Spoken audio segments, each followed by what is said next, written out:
sa bahay gawin. Naku, baka nakakaya naman dun. Naku, huwag na kayong mahiya. Mabait naman sila nanay sa atin. At saka nakakagawa tayo ng maayos doon. Sige, sige.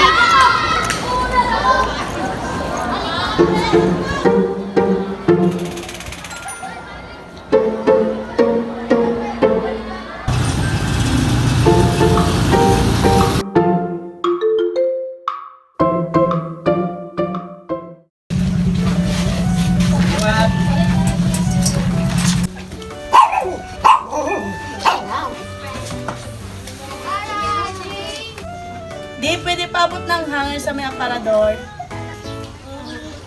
Teka lang, sandali lang. Malapit na matapos to. Tapos na di.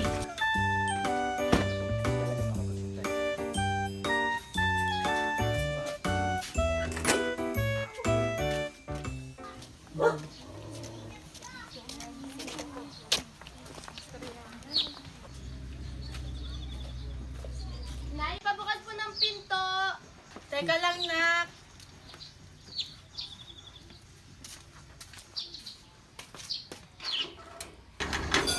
Ay, may bisita ka pala, nak. Pasok muna kayo.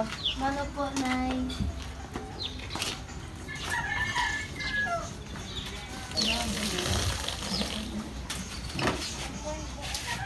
Tay, ano po?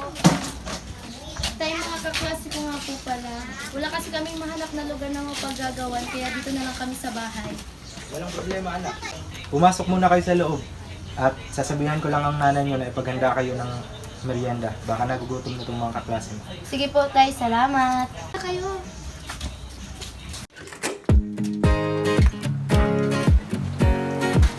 Mas maganda to. Oo. Anong gusto niyo dito? Saan? Diyan muna kayo mga iha at ipaghahanda ko kayo ng merienda. Sige po, Nay.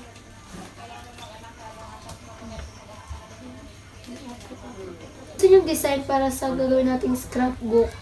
Ito na lang siguro kasi maganda naman. Kayo, anong gusto nyo? Ito na lang ba? Or Maganda din naman kasi. ito na daw?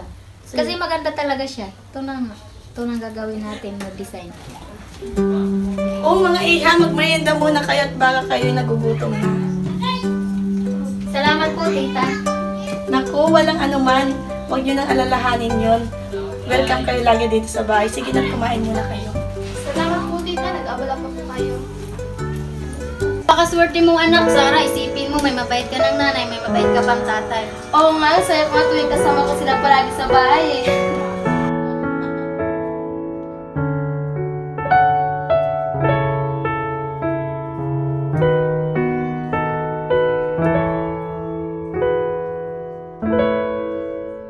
Pwede paabot ng hanger sa may...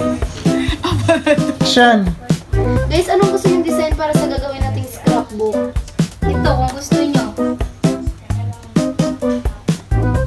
Pakaswerte mong anak, Sarah. Isipin mo, may mabait ka ng nanay, may mabait ka pang tatay. Oo nga, saya ko nga tuwing kasama ko sila palagi sa bahay eh.